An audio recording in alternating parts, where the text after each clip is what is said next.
In this video Buddha के जीवन से संबंधित प्रतीक चिन्ह जो कि शॉर्ट स्टोरी के फॉर्म में, फिर लयबद्ध कविता के फॉर्म में, फिर एक टेबल के फॉर्म में, फिर बौद्ध संगीति देखेंगे यानी कि बौद्ध सभाएं, ये भी शॉर्ट स्टोरी से और लयबद्ध कविता से और एक टेबल के फॉर्म में होने वाला है। फिर हीनयान और महायान का विभाजन देखेंगे और उसमें कुछ अंतर देखेंगे। ठीक है, ये भी शॉर्ट स्टोरी, लयबद्ध कविता और एक टेबल के फॉर्म में होने वाला है।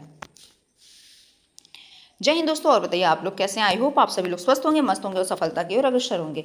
तो यहाँ पे आप लोग देखेंगे सुपरटेट स्पेशल के तौर पे बौद्ध धर्म। ठीक है, तो ये देखिए बौद्ध धर्म जो है एक सुपरटेट के लिए ही नहीं इंपॉर्टेंट है। ये जो भी आपका बिहार टीआरई होने वाला है और जो भी एग्जाम हिस्ट्री में जहाँ भी बौद्ध धर्म आता है उन सभी पेपर के लिए वेरी इंपॉर्टेंट। ओके, तो चलते हैं, देखते हैं शॉर्ट स्टोरी में।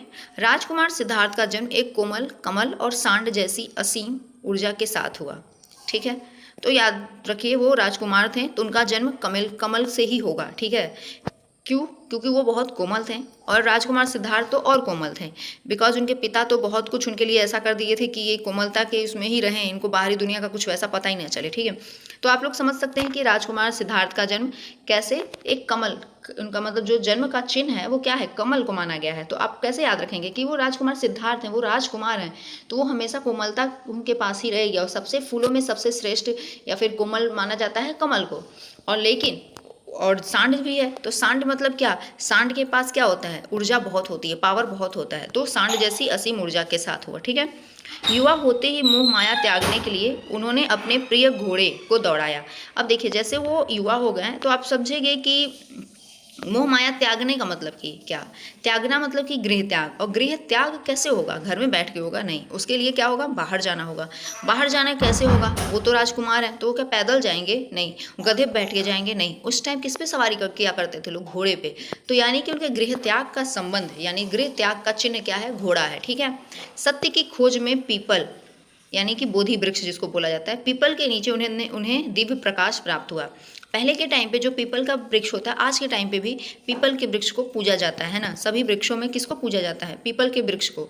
यानी कि उनके जो बोधि का चिन्ह है, वो बोध ज्ञान का जो चिन्ह है वो कौन सा है, पीपल वृक्ष है। ठीक है, उस ज्ञान के प्रसार हेतु उन्होंने धर्म चक्र चलाया।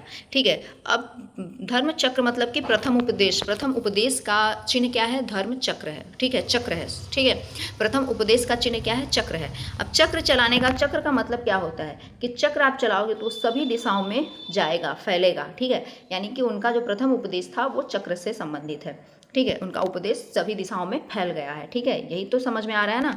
जीवन की अंतिम यात्रा में वे सत्य के पद चिन्हों पर चले और महापरिनिर्वाण के बाद उनकी यात्रा में पवित्र स्तूप बनाए गए। तो स्तूप का संबंध, स्तूप कब बनता है, स्तूप जब इंसान का पूरा शरीर शांत हो जाता है या फिर उसके लिए ही मतलब बनता है। तो स्तूप का जो चिन्ह है वो महापरिनिर्वाण से है, यानी कि मोक्ष से उनके, समझ लीजिए, यानी कि उनके शरीर त्याग देने के एकदम लास्ट अवस्था से है। ठीक है, इसको कविता में देख लीजिए, आपको मन करेगा तो इसको सॉन्ग के फॉर्म में भी कर सकते हैं। कमल सा जन्म सांड सा बल राजकुमार का रूप था। ठीक है, यानी कि जन्म जो है, जन्म, ठीक है, जो जन्म का प्रतीक चिन्ह है वो कमल और सांड है। घोड़ा दौड़ाया, गृह त्याग किया, यानी कि गृह त्याग का संबंध किससे है, घोड़ा से है। ठीक है, मन में वैराग्य का धूप था। पीपल के नीचे ज्ञान मिला, चक्र चला, उपदेश दिया। ठीक है, ज्ञान का संबंध पीपल है। ठीक है, आप समझ लीजिए कि सभी वृक्षों में सबसे ज़्यादा पूजा किसकी की जाती है, पीपल वृक्ष की ही पूजा तो की जाती है, यानी कि वही ज्ञान का भंडार है। पूजा हम किसका करते हैं, जो श्रेष्ठ होता है, जो सबसे उत्तम होता है, उसी की तो पूजा करते हैं। पूजा आप किसी की भी तो नहीं कर सकते हैं। ठीक है, फिर क्या है, पद चिन्ह चलकर मुक्ति स्तूप में जीवन विलीन किया। ठीक है, यानी कि चक्र का देखिए, चक्र चला, प्रथम उपदेश, यानी कि जब वो अपना उपदेश देंगे तो वो किस चीज़ से फैला देंगे, चारों ओर किस चीज़ से फैला देंगे, तो चक्र चला के ही अपने चीज़ों को वो फैलाएंगे। ठीक है, फिर क्या है, पद चिन्ह पर चलकर मुक्ति स्तूप में जीवन विलीन किया। ठीक है, यानी कि निर्वाण का मतलब क्या होता है, पद चिन्ह मतलब कि प्रतीक चिन्ह। ठीक है, तो निर्वाण का प्रतीक चिन्ह क्या है, पद चिन्ह। और मृत्यु क्या है, स्तूप। तो स्तूप तो तभी बनता है जब वो क्या होगा, मृत्यु हो जाएगी उस इंसान की, तभी तो स्तूप बनाया जाएगा। और निर्वाण क्या है, यानी कि महापरिनिर्वाण, मोक्ष की प्राप्ति एक तरीके से। ठीक है, तो मोक्ष की प्राप्ति क्या होगी, वो पद चिन्ह, वो इंसान आगे बढ़ के चलते हुए जाता है, समझ लीजिए। ठीक है, आई होप आपको ये समझ में आ गया होगा, और एक दो बार इस वीडियो को और देख लीजिएगा या फिर इसका थोड़ा सा एक शॉर्ट नोट्स बना लीजिएगा अपने भाषा में, आपको ये याद हो जाएगा। ठीक है, चलिए देखते हैं बौद्ध सभाएं या फिर बौद्ध संगीति। शॉर्ट स्टोरी में देखते हैं, बुद्ध के महापरिनिर्वाण के बाद उनके विचारों को सुरक्षित रखने के लिए 4 महान सभाएं हुई। ठीक है, इसकी अचूक ट्रिक क्या है? राजा वैशाली का पुत्र कुंडल पहनने गया। ठीक है, या फिर राजा ने वैशाली के पुत्र को कुंडल पहनाया, ऐसे भी याद कर सकते हैं। तो राजा से राजगिरी हो गया, वैशाली से वैशाली हो गया, पुत्र से पाटलिपुत्र हो गया, कुंडल से कुंडलवन ग्राम हो गया। ठीक है, तो कुंडलवन हो गया, ये सब जगह का नाम है। ठीक है, अब यहाँ पे कविता के फॉर्म में देख लेते हैं। राजगृह में पहली सभा, महाकश्यप का साथ मिला, अजात शत्रु राजा था। वैशाली में दूसरी हुई, सभा कामी अध्यक्ष और कालाशोक राजा था। तीसरी पाटलिपुत्र में मुगालिपुत्र तिस और अशोक ने करवाई। चौथी कुंडलवन में वसुमित्र अश्वघोष संग कनिष्क ने अपनाई। ठीक है, अब यहाँ पे कुछ उनके जो टाइमिंग है उसके साथ दिया हुआ एक पूरा टेबल है, देख लीजिए। तो प्रथम बौद्ध संगीति होती है 483 ईसा पूर्व में।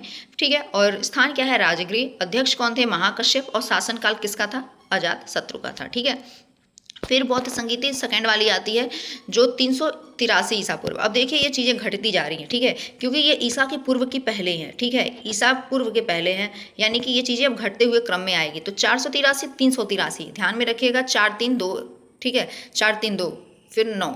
ठीक है, तो 4 3 7 और 7 2 कितना होता है? 9 होता है। तो लास्ट में 9 आ रहा है ना, देख लीजिए। ऊपर से अगर आप जोड़ेंगे तो 4 3 कितना होता है? 7 होता है। 7 2 कितना होता है? 9 होगा। तो चतुर्थ बौद्ध संगीति में 9 आ जा रहा है। ठीक है, अब 8 कैसे याद रखेंगे? तो आप देख लीजिए, जो 8 है वो सबसे बड़ा है और 2 बार ही आया। वैसे तो 3 भी आया है, लेकिन 3 छोटा है। तो 9 के बाद क्या तुरंत आता है? मतलब सॉरी, पहले, बाद नहीं, बाद में तो 9 के बाद तो कुछ आता ही नहीं है, क्योंकि उसके बाद फिर से 1 आ जाता है और 0 आ जाता है, फिर से वही चीज़ें चक्र चलने लगती हैं। तो 9 के बाद तो कुछ आता ही नहीं है, लेकिन 9 के पहले क्या आ जाता है? 8 आ जाता है। ठीक है, तो इसको आप चतुर्थ बौद्ध संगीति याद कर लीजिए। फिर आता है कि प्रथम बौद्ध संगीति का, तो ये ध्यान में रखिए कि 483 में हुआ था। फिर सेकंड 383, आप पूरा 100 घटा दीजिए तो 383 आ जाएगा। ठीक है, फिर उसके बाद से 250 आ जाता है। तो 250 को थोड़ा सा ध्यान में रख लीजिएगा अपने केंद्र में। ठीक है, तो आपको थोड़ा सा इजी हो जाएगा, बशर्ते आप इन सभी को ऐड करोगे। तो 4 3 7 2 9 हो गया। 9 के पहले जस्ट पहले क्या आ जाता है? 8 आ जाता है। तो चौथा वाला याद हो गया आपको टाइमिंग। पहला याद करिए कि 483 है, उसके बाद दूसरा तो 4 से छोटा 383 वाला 100 साल घटाया, तुरंत 383 हो गया। वो सेकंड नंबर पे ही होगा। 4 सबसे बड़ा है, यानी कि 400। अब आ जाएगा पेपर में 583, 883, 983। तो ये ध्यान में थोड़ा सा रखना पड़ेगा। क्यों रखना पड़ेगा? आप सोचिए कि 483 कैसे है? क्योंकि प्रथम बौद्ध संगीति हुई, तो पहला समय आया, दूसरा स्थान आया, तीसरा अध्यक्ष आया, चौथा शासनकाल आया। यानी कि बौद्ध संगीति में 4 स्टेप हैं। कितने स्टेप हैं? 4 स्टेप हैं। टोटल बौद्ध संगीति में कितने स्टेप हैं? 4 स्टेप है।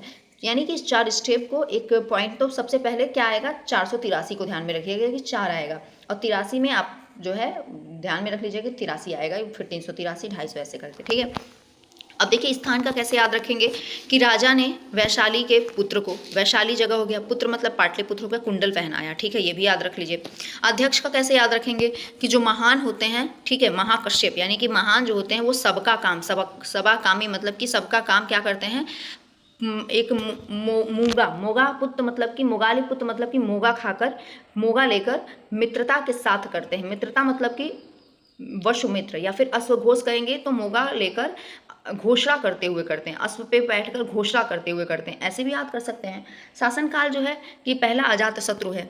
ठीक है, अजात शत्रु का मतलब होता है जिसका कोई शत्रु ना हो। तो ठीक है तो अजात जो है उसका कोई शत्रु नहीं है। ठीक है, तो उसका मुंह काला हो गया है। ठीक है, जब उसका कोई शत्रु ही नहीं है, वैसे काला क्यों हो गया है? सोच लीजिए, इसने अपने पिता का हत्या किया था। ठीक है, तो पितृहंता भी बोला जाता है। तो इस वजह से अजात शत्रु जो है, अजात तो है लेकिन ये इसका मुंह, इसका कोई शत्रु ना होने की वजह से इसका मुंह काला हो गया है। और काला से याद रखिएगा कि काला होने की वजह से इसको हमेशा क्या होता है? शोक होता है, शोक। तो शोक से अशोक याद रखिएगा। और काला शोक में तो 2 राजा वैसे ही हैं, अपने आप से ध्यान में रख लीजिए कि काला शोक एक राजा का नाम नहीं है, समझ लीजिए 2 राजा का नाम है। एक काला शोक है और एक अशोक है। तो काला पहले आ जाएगा, अशोक बाद में, शोक बाद में आ रहा है, यानी कि अशोक 3rd नंबर पे आ जाएगा।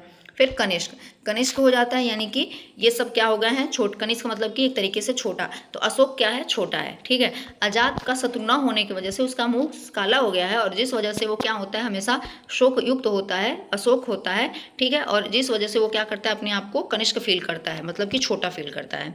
इस तरीके से याद करेंगे, ठीक है। तो इस तरीके से मुझे लगता है आपको टेबल याद हो जाएगा। अब थोड़ा सा इस टेबल में आपको थोड़ा सा 5 मिनट का टाइम ध्यान देकर पढ़ना पड़ेगा। ये नहीं है कि ऐसे एक बार ही देख लियो तो याद हो जाएगा, ऐसा कुछ होता नहीं है। इतना मैजिक किसी के लाइफ में नहीं होता, ना ही आप इतने भाग्यशाली हो कि इतना मैजिक आपके लाइफ में हो जाएगा, ठीक है। तो इस तरीके से याद रखेंगे। प्रथम बौद्ध संगीति 483 ईसा पूर्व, राजगृह, ठीक है, राजगृह। अब देखिए ऐसे भी याद कर सकते हैं कि राजगृह जो महान होगा, जिसका कोई शत्रु नहीं होगा, वो कौन होगा? वो राजा होगा, ठीक है। वो क्या होगा? राजा होगा। राजा ही लोग तो क्या होते हैं? महान होते हैं। तो महान से क्या करेंगे? राजा लोग महान होते हैं, राजा का ही नंबर सबसे बड़ा होता है। तो नंबर मतलब कि 483 सबसे बड़ा है। राजा महान होता है कि मतलब कि महान से महाकश्यप हो गया, और वो शत्रुहीन होता है, मतलब कि उसका कोई शत्रु नहीं होता। वैसे तो होता है, लेकिन आप समझ लीजिए कि अजात शत्रु होता है, ठीक है। फिर दूसरी बौद्ध संगीति यानी कि जो विशाल होता है, 383 में हुआ था। जो विशाल होता है यानी कि वैशाली, जो विशाल होता है वो सबका काम करता है, ठीक है। कैसे?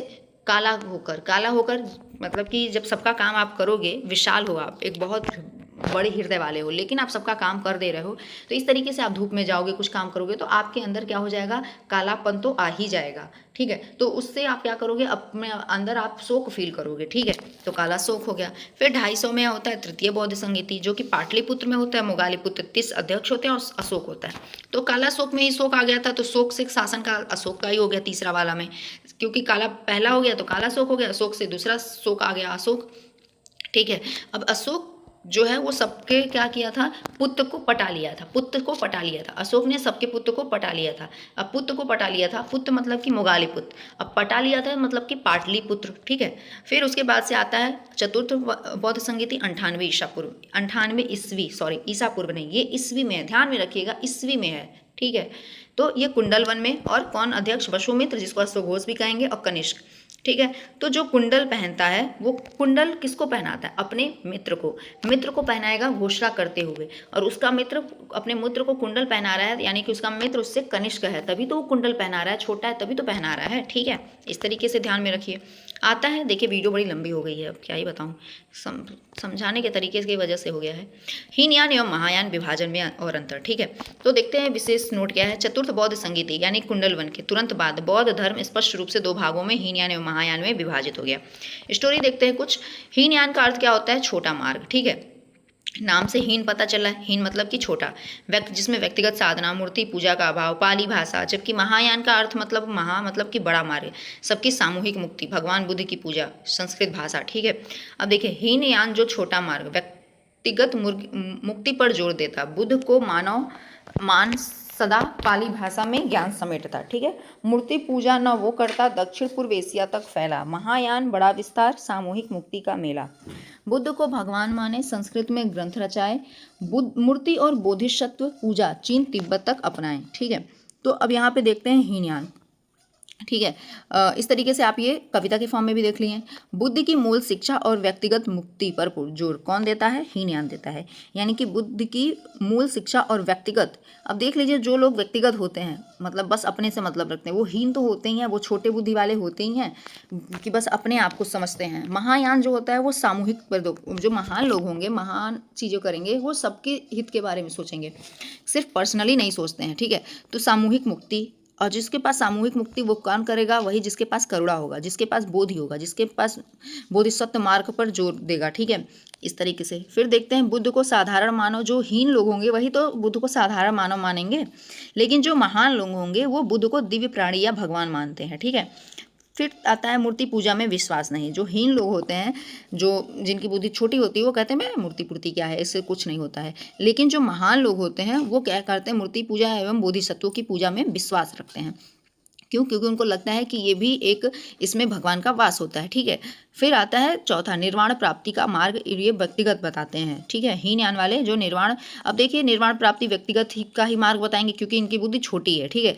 अब निर्वाण प्राप्ति का मार्ग जो सामूहिक यानी सभी प्राणियों की मुक्ति से लेकर बताएगा, वो कौन होगा? वो जो महान होगा, तो महायान हो गया। धार्मिक ग्रंथ पाली भाषा में, जो हीनयान का जो भाषा था वो धार्मिक ग्रंथ पाली भाषा में, लेकिन जो महायान का धार्मिक ग्रंथ है वो संस्कृत भाषा में। अब समझ लीजिए कि पाली भाषा जन भाषा होती थी, इसलिए जन भाषा को माना गया है हीन, ठीक है। और संस्कृत भाषा थोड़ा सा देववाणी मान लिया गया है, इसलिए वो धार्मिक ग्रंथ जो है संस्कृत भाषा में महान माना गया है, ठीक है। फिर आता है छठा पॉइंट, दक्षिण पूर्व एशिया जिसमें श्रीलंका, थाईलैंड आदि में प्रचलित है। हीनयान कहाँ प्रचलित है?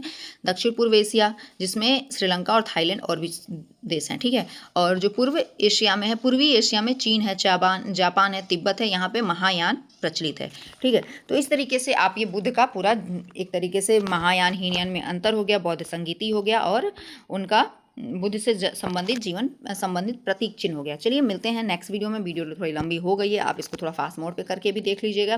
क्या करूँ, थोड़ा सा समझाने की वजह से हो गया है, ठीक है। तो चलिए मिलते हैं नेक्स्ट वीडियो में। जय हिंद, जय भारत। नए ट्रिक के साथ मिलेंगे, नए टॉपिक के साथ।